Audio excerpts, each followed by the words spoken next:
अस्सलाम वालेकुम नाज़रीन, आज का सच के साथ मैं हूं नदीम हुसैन। आज का दिन जो है वो काफ़ी हंगामा खेज रहा है। आज leader of the opposition Shahbaz Sharif sahab जो हैं उन्होंने प्रेस कॉन्फ्रेंस की और जो फैसला आया है इंग्लैंड से नेशनल क्राइम एजेंसी का, उसको लेकर उन्होंने ये बात कही कि उनको क्लीन चिट जो है वो दे दी गई है। उनका ये कहना था कि ये तासुर गलत है और उन्होंने इस एविडेंस भी पेश किया कुछ, जिसमें उन्होंने कहा कि उनके साहबजादे के बारे में नहीं है बल्कि वो भी इसमें शामिल हैं और उनका नाम भी जो है वो इस हवाले से शामिल है और जो क्लीन चिट दी गई है उसके नतीजे में वो भी उससे बरी हुए हैं। उनका ये भी कहना था कि हुकूमत पाकिस्तान जो है उन्होंने इस हवाले से बड़ी कोशिश की है और DG नैब जो हैं सलीम शहजाद साहब वो लंदन गए हुए थे, वो वहाँ पर उस एजेंसी में भी गए 9 सितंबर को और उसके बाद पाकिस्तान का जो एसेट रिकवरी यूनिट है उस वहाँ से एक ख़त जनरेट होता है 2 दिन के बाद ही 2019 11 सितंबर में। तो ये इस चीज़ का ज़ाहिर करता है कि ना सिर्फ ये कि प्राइम मिनिस्टर हाउस में कायम एसेट रिकवरी यूनिट और जो नैब है वो इसमें इन्वॉल्व था, बल्कि बाद में FIA भी कूद पड़ा और उन्होंने इस हवाले से जो है ये भी तासुर दिया कि वो और उनके जो अहल खाना हैं वो मनी लॉन्ड्रिंग से और बाकी चीज़ों से जो हैं वो बरी ज़ुम्मा हो गए हैं। उसके जवाब में फवाद चौधरी साहब जो हैं उन्होंने पार्लियामेंट हाउस में एक प्रेस कॉन्फ्रेंस की और उन्होंने ये बात कही कि शहबाज शरीफ साहब जो हैं वो झूठ बोल रहे हैं और वो ऐसा इस्तदलाल पेश कर रहे हैं जिसको तस्लीम नहीं किया जा सकता है और वो एक कहानी है जिसको वो एक हकीकत का रूप देने की कोशिश कर रहे हैं। उन्होंने कहा कि उनके खिलाफ़ पाकिस्तान में 2 केसेस हैं, एक 7.5 अरब रुपए का और दूसरा जो है 25 अरब रुपए का, और इस हवाले से जो 25 अरब रुपए का केस है उसमें ज़ाहिर है रमज़ान शुगर मिल और अरेबिया मिल्स जो हैं वो मरकज़ रहे हैं मनी लॉन्ड्रिंग के, और इस हवाले से उन्होंने बहुत से नाम और उन अकाउंट में जाने वाले पैसों का भी तज़किरा किया, जिसमें से कुछ क्लर्क हैं, कुछ मामूली दुकानदार हैं और उनके अकाउंट्स में 2-2, 1.5 अरब रुपए की रकूम जो हैं वो जाती रही हैं। और ज़ाहिर है वो ये बात कह रहे हैं कि इसका इनको हिसाब देना है, लेकिन चूँकि पाकिस्तान का निज़ाम ऐसा है तो यहाँ पर मामला जो हैं वो ताख़ीर का शिकार हैं। दूसरी जानब आज वज़ीर आज़म इमरान ख़ान जो हैं उन्होंने पार्लियामेंट के अंदर आज अपने इत्तेहादी जमातों का इजलास किया और उन्होंने कहा कि और शफाफ इंतखाबात जो हैं उनकी मंजिल है और वो उस जानिब जो है वो हर कीमत के ऊपर बढ़ेंगे। पार्लियामेंट का मुश्तरका इजलास बुलाया जा रहा है और ज़ाहिर है कि इलेक्ट्रॉनिक वोटिंग मशीन और इंतखाबी इस्लाहात के हवाले से जो वो करना चाहते हैं उसको अमली जामा जो है वो पहनाया जाएगा। ये अब एक बड़ा अहम सवाल यहाँ पर पैदा हो गया है कि ज़ाहिर है कि हुकूमत जो है वो तुली हुई है कि ये इंतखाबी इस्लाहात करनी है। पार्लियामेंट के अंदर स्पीकर ने जो कमेटी बनाई है वो उसका भी हाल जो है कुछ बहुत ज़्यादा हौसला अफजा नहीं है, लेकिन अगर इत्तफ़ाक़ राय नहीं हो पाता है तो फिर आइनी पोजीशन क्या होगी, और अगर हुकूमत जो है वो कोई बिल मंजूर करवा भी लेती है ताकत के बलबूते के ऊपर तो क्या ये इक़दाम जो है ये सियासी तकसीम को मज़ीद मुस्तहकम नहीं करेगा और फिर इंतखाबात जो हैं वो इंतखाबात से पहले ही मुतनाज़ा नहीं हो जाएंगे और फिर इलेक्शन कमीशन ऑफ पाकिस्तान जिसका बुनियादी काम इलेक्शन करवाना है और हुकूमत जिसके मैंडेट को तस्लीम भी करती है, क्या उसकी हदूद में एक्ट ऑफ पार्लियामेंट के ज़रिए मुदाखलत जो है वो आईनी होगी। ये वो सवालात हैं जिन पर करेंगे बात। आपका अपने मेहमानों से तारुफ़ करवाते हैं। हमारे साथ मौजूद हैं फ़िरदौस शमीम नकवी साहब, पाकिस्तान तहरीक इंसाफ के रहनुमा हैं। हमारे साथ मौजूद हैं आजिज़ धामरा साहब, पाकिस्तान पीपल्स पार्टी के रहनुमा हैं। फ़िरदौस शमीम नकवी साहब, यहाँ से ज़रा चूँकि ये अहमियत का हामिल बात है, आप लोगों ने फ़ैसला कर लिया है कि इलेक्ट्रॉनिक वोटिंग मशीन जो है वो लानी ही लानी है, इंतखाबी इस्लाहात जो हैं वो करनी ही करनी है, चाहे उस पर इत्तफ़ाक़ राय होता है या नहीं होता है। आप इससे सूरत हाल को मज़ीद ख़राब नहीं करेंगे और वो जो आप शफाफियत की बात करते हैं उस इलेक्शन को मज़ीद मुतनाज़ा नहीं बना देंगे? नदीम साहब देखिए, जो इस वक्त हुकूमत कह रही है कि एग्जिस्टिंग बैलेट जो पेपर बैलेट होता है वो तो रह रहा है, सिर्फ उसके ऊपर निशान लगाने के लिए कलम नहीं इस्तेमाल करेंगे, एक बटन दबाएंगे और वो बटन का निशान जो है वो जो आपने दबाया होगा जिस नाम के अगेंस्ट वहां आ जाएगा, वो पर्ची बाहर आएगी, आप उसको देखेंगे, आपकी मर्जी का निशान पे लगा हुआ है, आप वो बैलेट बॉक्स में डाल दीजिए। आपको तकलीफ किस बात की है? अब इसके अंदर गिनती के निजाम में 2 निजाम आ गए। एक निजाम वो है कि आप बैठ बैठ के एक एक पर्ची और एक एक वोट गिने, और एक निजाम वो आ गया जो कि 5 मिनट में, 10 मिनट में, 15 मिनट में नतीजा दे देगा कि जी ये निशान, इतने निशान लगाए गए हैं इस निशान के ऊपर। ठीक है, तो इसमें क्या मसला क्या है? ठीक है, पहले जरा ये अब इसके फिरदौस साहब इसके बड़े पहलू हैं, लेकिन आपने ये जो बात की है ना, इसका मुझे आजिज धामरा साहब, फिरदौस साहब कह रहे हैं कि सिर्फ पेन ने इस्तेमाल नहीं होना, मसला क्या है? बिस्मिल्लाह रहमान रहीम। देखें, मसला हमें कम और हुकूमत को ज्यादा है।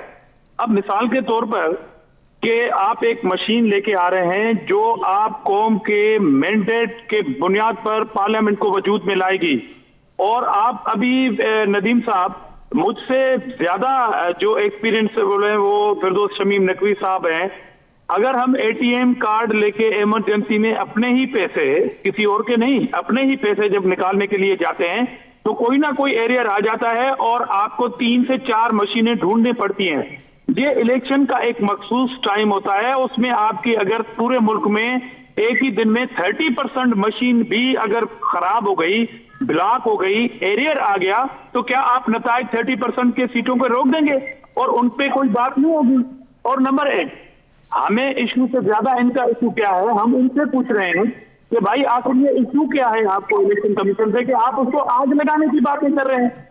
आप मेंबरान को कह रहे हैं कि वो चेयरमैन इलेक्शन कमीशन के खिलाफ उठ खड़े हों। आजिज धामरा साहब जी, आजिज धामरा साहब एक सेकंड, उनके आगे अपोजिशन रुकावट है।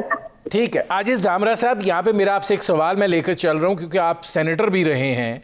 ये फरमा दीजिए कि आइन के आर्टिकल 218 के तहत, अगर आप कहेंगे मैं पढ़ के भी सुना दूंगा, जो जिम्मेदारी है इलेक्शन करवाने की वो इलेक्शन कमीशन ऑफ पाकिस्तान की है। अब अगर आप ये इंतखाबी इस्लाहात करना चाह रहे हैं तो क्या एक्ट ऑफ पार्लियामेंट जो है वो काफ़ी होगा, उसकी आइनी हैसियत क्या होगी, या फिर आपने अगर आइन में तरमीम करनी है तो फिर आपको 2/3 अक्सरियत चाहिए? तो अगर जिम्मेदारी इलेक्शन कमीशन ऑफ पाकिस्तान की है, वो एग्री नहीं होता, तो फिर इस एक्शन की क्या आईनी हैसियत होगी? एग्जैक्टली नदीम साहब, मिसाल के तौर पर ये प्रोग्राम के एंकर आप हैं, अल्लाह आपको सेहत दे, अगर कोई काम पड़ जाए या कोई किसी भी वजूहात की बुनियाद पर अगर हम गेस्ट आ जाए 3-4 पार्टियों के, तो ये प्रोग्राम हो फिर भी बुलाकर आपके चैनल का कोई पर्सन करेगा, कोई सीनियर पर्सन होगा वो करेगा, करेगा। मैं अगर एंकर की कुर्सी पे बैठ गया तो मैं पीटीआई को किस तरह ट्रीट करूंगा, पीएमएलएन को किस तरह ट्रीट करूंगा? इसलिए जो काम जिसका है उसको कर रहे हैं। जब अगर आपके सजारे को आग लगाने की बात कर रहे हैं तो मसला दरअसल आपके साथ है।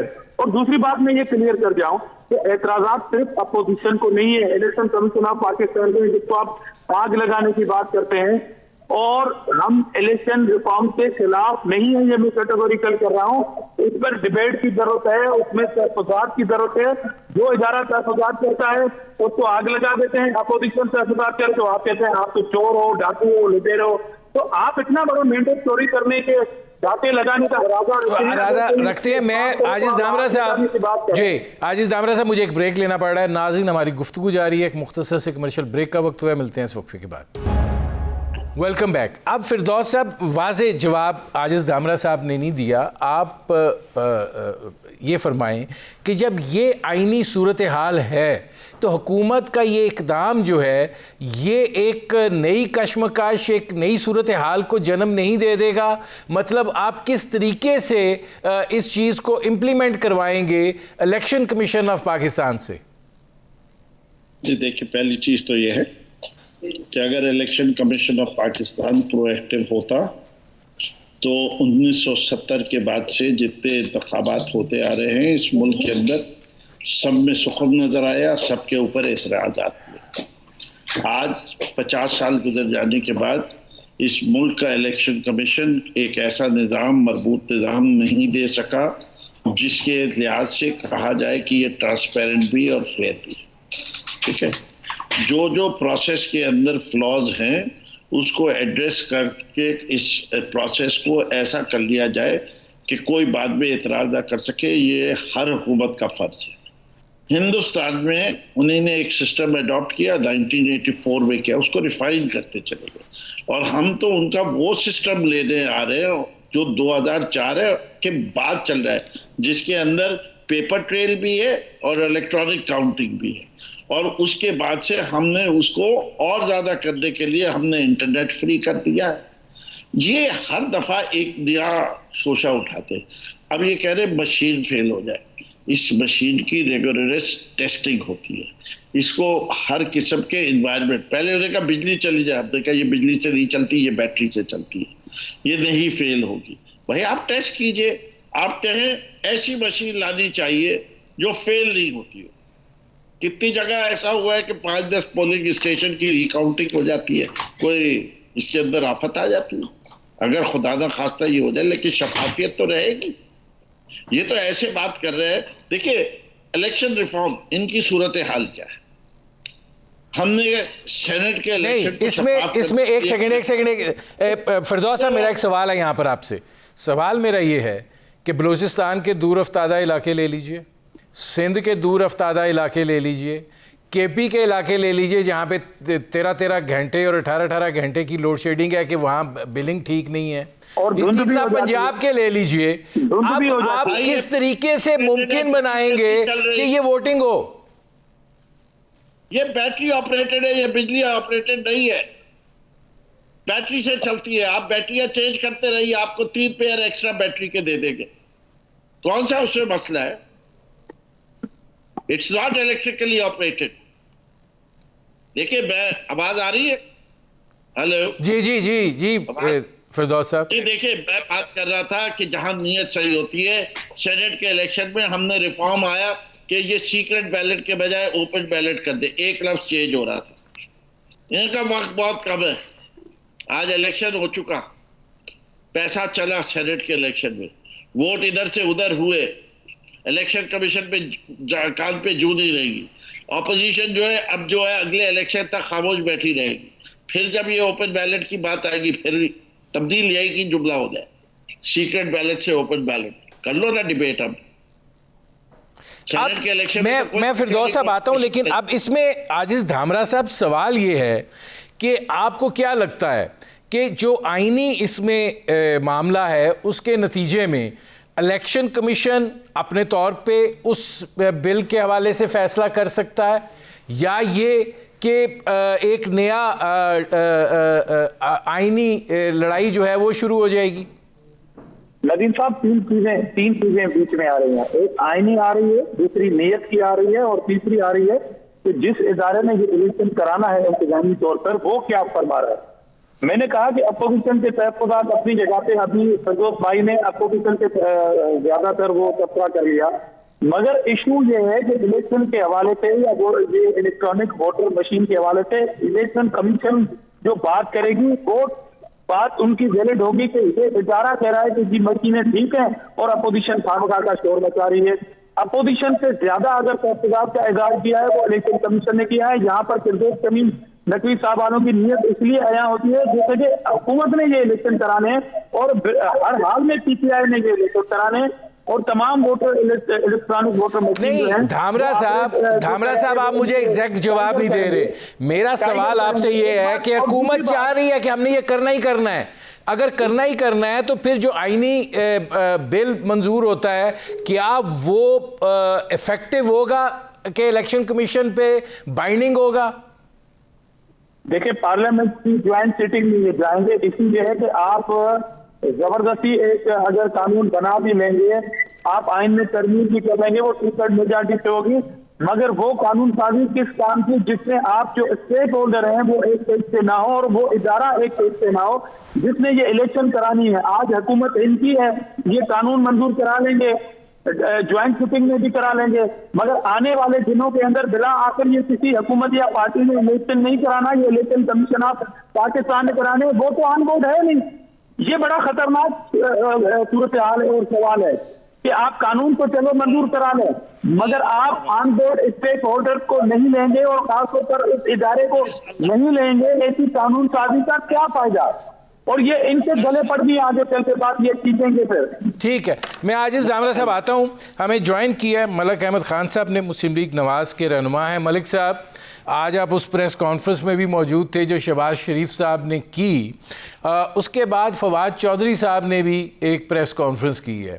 फवाद चौधरी साहब ने ये बात कही है कि जो कुछ शहबाज शरीफ साहब कह रहे हैं वो समझ नहीं आ रहा क्या कह रहे हैं, और असल में तो उनके ख़िलाफ़ 7.5 अरब और 25 अरब का रेफरेंस यहाँ पर है, और उन्होंने कोई क्लर्क अल अरेबिया और रमज़ान शुगर मिल के कोई दुकानदार, कोई इसी तरह के लोगों की एक बड़ी लिस्ट दी जिनके अकाउंट्स में 1.5 2 अरब रुपए आए हैं। वो कह रहे थे कि जवाब तो इधर देना है, असल चीज़ तो इधर है। वो इंग्लैंड की बुनियाद पर कह रहे हैं कि मुझे क्लीन चिट मिल गई है। जी नदीम साहब, आपका बहुत शुक्रिया। देखिए, बुनियादी तौर पे फर्क यही है कि यहाँ पर एक ऐसी रजीम है जो सिर्फ प्रोपेगेंडा पे लोगों के जाती कारोबार को एक क्रिमिनल ऑफेंस के तौर पे पेश कर रही है।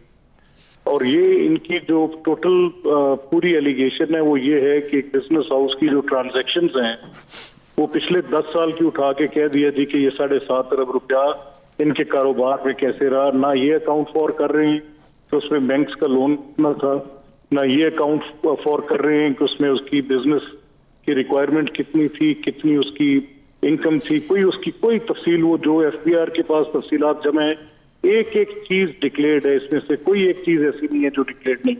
लेकिन फिर स्टिल वो उनके पूरे के पूरे बैंक्स के रिकॉर्ड्स को, ट्रांजैक्शंस की, यानी ये 7.5 अरब जो वो कह रहे हैं, वो क्या कह रहे हैं कि ये जो इनकी बिजनेस कंसर्न है, टोटल इनके 10 साल के बिजनेस के रिकॉर्ड्स उठा लिए, बैंकों से वो उठा ली कि एक अकाउंट के अंदर कोई अमाउंट आई है, वो एसएमयू ने कहा कि इसमें अमाउंट ज्यादा आ गई है।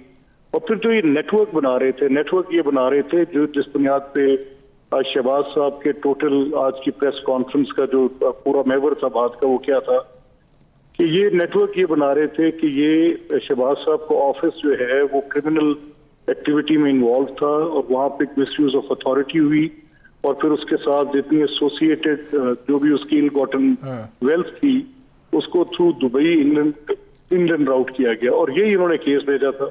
कल तक इनका मौकफ ये था कि ये अब वहाँ के मुतलका बैंक जिनके अंदर ये ट्रांजैक्शन आई उन्होंने खुद फ्लैग किए। आज जब वो पूरी रिपोर्ट सामने आपसे दिखाई गई जिसमें बताया गया, स्क्रीन पे चला के दिखाया गया, कॉपीज शेयर की गई विद मीडिया पर्सनल कि ये तो एआरयू ने कहा कि ये अमाउंट्स जो हैं इतनी, ये 3 लाख पाउंड की एक अमाउंट है, वहां से बात इन्होंने शुरू की। तो वो 3 लाख पाउंड तो शहबाज साहब की अपनी परचेज और किस पैसे के साथ वो परचेज थी वो भी सारी डिटेल उनकी दी। 20 साल के उनके टोटल हिसाबात को खंगाला गया। वही उनकी जो इनकी एनसीए की इंटरनेशनल इन्वेस्टिगेशन यूनिट है वो यहाँ की नैब की और एफआईए की कायम करदा तफ्तीश की बुनियाद पर जो कि एआरयू ने लिख कर भेजी थी, पाकिस्तान आई, उसने यहाँ पर आके प्रोब किया। फिर वो डेविड रोज की स्टोरी जिसमें ये एक नेटवर्किंग एक्सप्लेन की गई थी राउंड सर्कल्स बनाकर कि पैसे यहाँ से किस मनी चेंजर पे जाते थे और वो मनी चेंजर फिर किस पैसे बाहर तस्वीर करते थे और वहां से ईरा की प्रोटेक्शन में वापस आते थे। तो इस सारी इन्वेस्टिगेशन के एंड में जो बात कंक्लूड की एनसीए ने कि इसमें प्रोसीड ऑफ क्राइम था।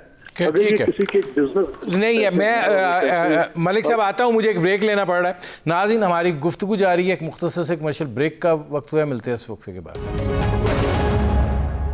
Welcome back. फिरदौस साहब, आपने मलिक अहमद खान साहब की बात सुनी है। वो कह रहे हैं कि कारोबारी मामलात जो हैं, आप भी कारोबारी आदमी हैं, उनको आप क्रिमिनल ऑफेंस में जो है वो तब्दील कर रहे हैं और उसके नतीजे में एक कहानी और एक नेटवर्किंग जो है वो की जा रही है। असल में असलियत इस तरह नहीं है। देखिए, मुझे नहीं पता कि असलियत क्या है या नहीं। मैं तो एक पाकिस्तानी शहरी के हैसियत से मुझे पता है कि एक दफ़ा इसहाक डार साहब ने एक कन्फेशनल स्टेटमेंट दिया जिधर उन्होंने लंदन की एक फैमिली के अकाउंट्स को इस्तेमाल किया। उस फैमिली के तमाम लोगों ने कहा कि इन्होंने जाली तरीके से हमारे लिए, कुरैशी फैमिली, अगर मुझे नाम सही याद है। उसके बाद एक और केस हुआ तो उसके ऊपर एक कतरी खत आ गया। उसके बाद जो है इनको एक जगह कन्विक्शन हुई तो फिर पैसे कहीं से आ गए, वो लंदन में हुआ।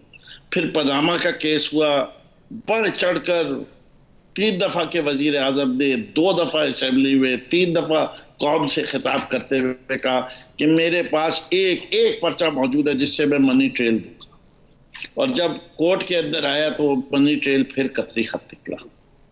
अगर ये इतने सच बोलते हैं तो वो जो FIA ने इनको सवालात दिए ना, उसका एक एक का तफसीलन जवाब दे। मैं पैसे देता हूं, वो अखबारों में छपा देते हैं। जैसे कि FIA कहती है कि इतने अरसे से जवाब नहीं दे रहे। कम से कम अवाम को तो ज़हनी तौर पे क्लियर हो जाते थे कि ये जो चीज है, let them be clear in their perception. ये प्लेटलेट काउंट्स एकदम से कैसे गायब हो जाती है? ये तो सऊदी अरेबिया जाने के ऊपर भी कह रहे थे हमने कोई माफी नहीं मांगी, फिर वो सारे सबूत आ गए। तो जिस शख्स के, जिस पार्टी के, जिन लोगों ने इतनी बार झूठ बोला, वो मरियम कलेमरी फॉन्ट सारी दुनिया को साबित हो गया। मेरी एक कोई जायदाद नहीं है, सारी दुनिया को साबित हो गया। कर दिया। मेरे पास टाइम थोड़ा रह गया। फिरदौस साहब, मलिक अहमद साहब, आप बताइए, वो कह रहे हैं कि फिर FIA को तफसीली जवाब दे दें। क्यों जाते हैं? देखिए हम नहीं